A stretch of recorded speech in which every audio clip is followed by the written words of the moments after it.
had been probably in print for a couple of years. I'm working across different areas of the business, so working first of all in a key category area, so that was my career area of the business, and then worked in a more strategic publications area, and then went into the agency sales division within digital, and then came back to agency sales within the print side of the business.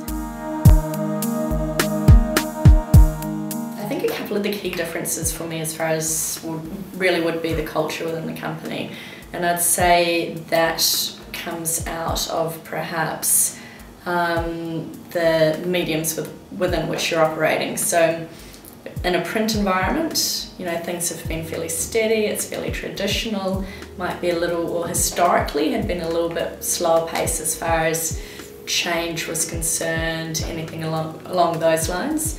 Whereas digital is constantly evolving, it's quite fast paced, it's quite dynamic, and I think the culture in each area reflected that a little bit. So not saying anything was better or worse, just two quite different cultures. So it's been really interesting to see with the change in the two cultures coming together, how we've actually been able to get the best of both worlds, which I think is really, really good.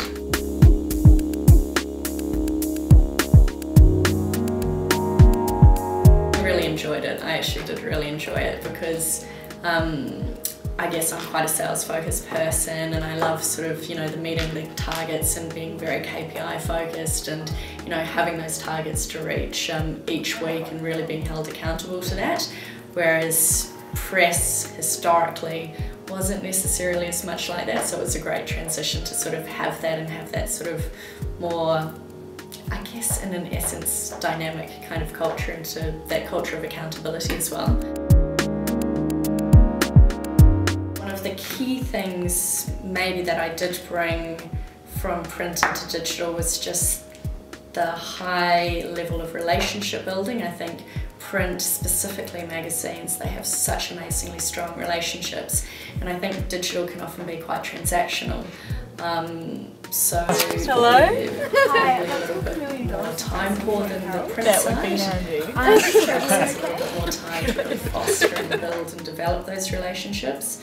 So that would probably be one of the key things. I noticed that when I came into digital, I spent a lot of time really focusing on building those relationships and trying to make that sort of, I guess, culture a little bit less transactional and a little bit more about the relationship as well. I think there's just such a wealth of information that you have to get your head around in digital. So specifically if you're in print, you've got key areas and it's quite easy to compartmentalise all the different things that you have to learn and take quite a structured approach to it. And going back to what I was saying originally, because perhaps it is a little bit slower moving, you have more time to be able to do that. Whereas when you go into digital, it's a bit like being thrown in the deep end sometimes. So you find yourself in a way treading water, and you're sort of trying to learn this and then this and all these different areas all at the same time. So my advice would probably be just to relax about that, because it's just going to take time to get your head around everything.